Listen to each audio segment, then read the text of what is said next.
Andy, Neil, sorry. What did you say at half time? Not much.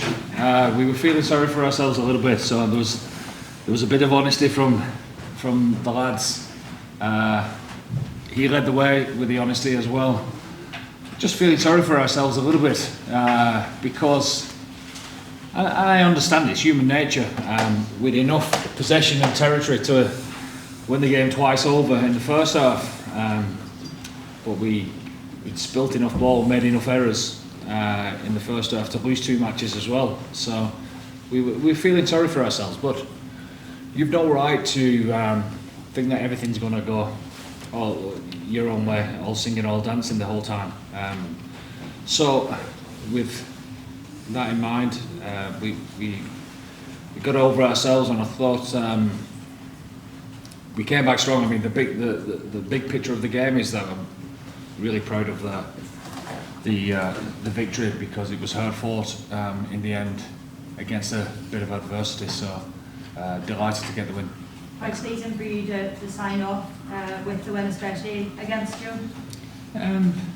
Yeah, it's not about the wins. It's about us performing, progressing,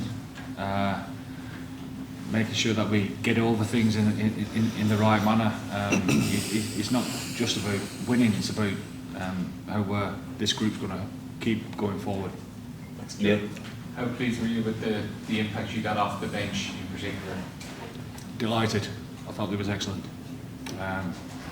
Some really good impact from Pete and Hendy, Gary Ringrose, 2 halfbacks. I thought Gus was excellent again. I mean, nerves of steel. Like for a young kid coming on in that type of pressurised situation, when things weren't smooth in the line out at times, but when he came on, he nailed everything, to score the try as well. So delighted with the impact. I suppose there's a little bit of you've nothing to lose when you're behind and the performance isn't as good as it should be, but they didn't just try to fit in, they tried to add in many departments, but mainly with the energy and the grunt. So he was delighted with the bench. Thanks. Andy, how did you feel the 2 out of halves did today? Good, yeah. I thought Sam had some lovely stuff. Made some errors, some kicks that were perfect. I mean, his touch finding kicks were outstanding, weren't they? It's a real feature. Some of the kicks that he put up in the air was obviously too long, and we needed to fix that. It allowed them to relieve a bit of territory. He's some nice play. I don't know what you thought about the quick tap. There's a water boy on that, I think they said, but the referee would give the mark. So that's nice, innovative stuff from him. But equally, I thought Jack was excellent when he came on. I thought he took hold of the game. The little ball that he put into the corner, nice weighted kick rather than just putting it out, and we got the line out from that. That really kicked us on. So delighted with them both. Just on the first half, you mentioned the errors. After the New Zealand game, I think one of the things that frustrated you was compounding error, and that seemed to happen again. Again, yeah. Why do you think that's happened? I mean, if you look at them, there were 14 in the first half. I mean, that's a hell of a lot. You obviously take the positives from being down there in the right parts of the field, but I mean, some of them were simple ball in hand, the ball's there, and then dropping them. Some of them were line out stuff. A lot of them were being a little bit fancy, not seeing the pass, just presuming that people are going to be there. So our timing was off a little bit, but our stats over the last how many years have been really good in the sense that if we get in front early in the first half, that our winning percentage is pretty high. It's not as great, obviously, when you're losing, but to be 8 points down and find a way is very pleasing for us. Thanks. Derek, then Rory Keane. Caelan, we have to get you because you disappeared here really quickly. So, it was a rugby start to the first game. You yourself came in for some personal criticism from a highly respected Ireland international about leadership in the second half of the second game. You finished with 3 wins in your first full-time captaincy term. You scored a try and you completed a match. Could you just give us a small overview of it's been a successful November, I would have thought? I think so. I think there's been growth from the first week. The message coming in initially was that we need to see improvement, we need to keep evolving, other teams are getting better, we need to as well, and that's been the message throughout.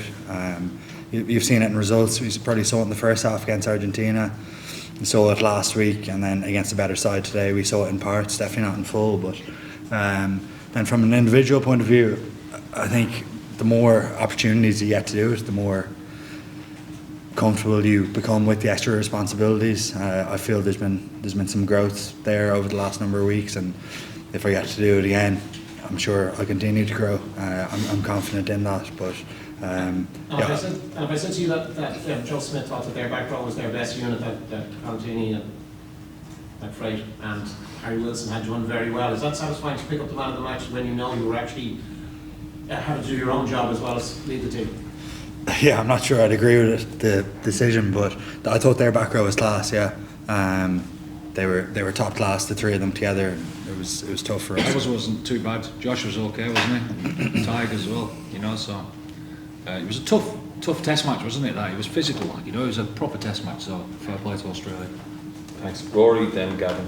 Yeah, and you're just wondering, like, you look so important when you get line on right and you strike off them.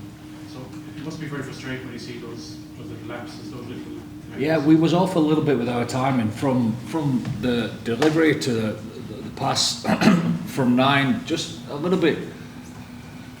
So we were static enough. The pass was a little bit behind, and that led to a bit slow ball, and allowed them to get what they wanted. I thought they were brilliant on the floor in their defensive breakdown. It was a proper tussle there.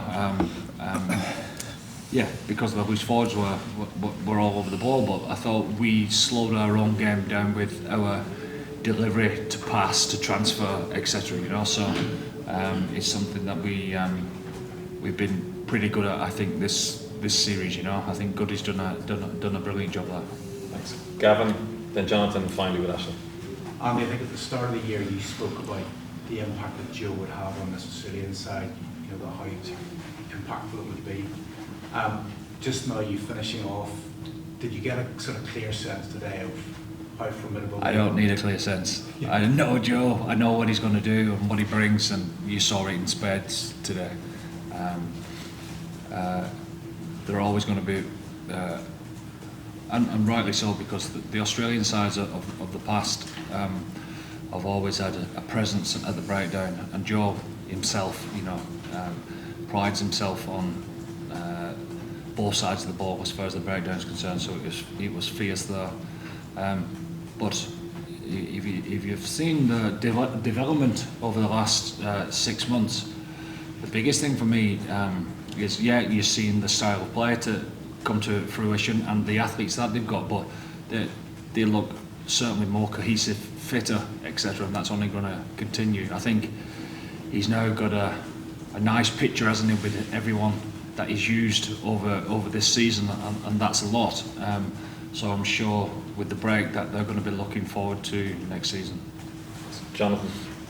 You're really, really well placed to assess Joseph Suaalii, given your own success in Rugby League and then obviously converted to Ian. How do you rate him as a player for Australia? Well, as a Rugby League player, it's awesome. Like, you know, I used to love watching him play, especially in the State of Origins, etc. When he gets comfortable and he's not having to think too much, because that's where he'll be at this moment in time. It's tough transferring over, you know, even though he played rugby as a kid. It's tough, the transfer, but his skill set is there for us all to see.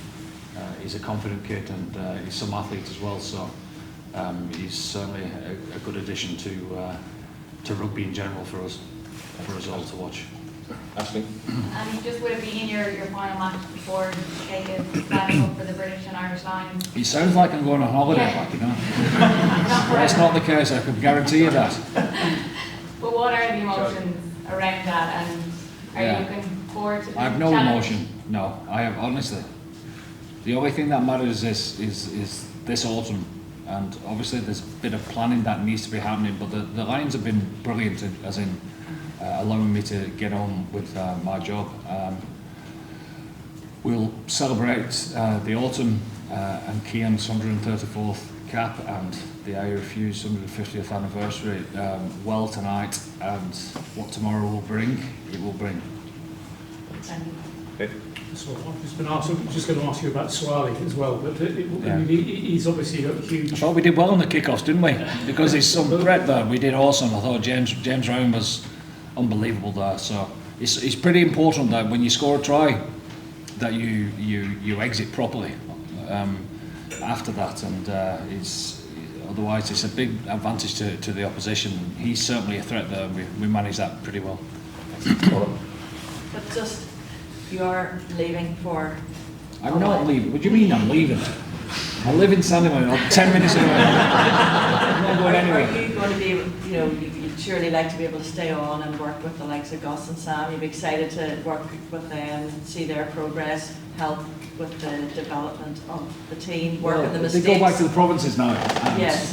Some massive games. Are you going to be able to just be hands off, or just concentrate on the Lions, or would you be keeping an eye on the And Irish everyone. as well? We're keeping an eye on everyone. That's what I love to do anyway. I love watching rugby. It's something that I do constantly, the whole time. So being able to have an opinion on everyone is something that I enjoy doing. So that won't change. Okay, thank you very much. That's it. Quickly for Caelan, yeah. Just one last second, please. First half performance, where did that come from? You come in form, you're kind of heavy favourites, and then kind of, very jammy or, very stodgy first half. Where did that come out? I don't know, that's the honest answer. Possession and territory was good. Like we mentioned, there was a number of mistakes, inaccuracies, some due to the pressure they put on us, and they'd obviously done their homework around some of our set plays, but some were definitely in our control that we need to be better.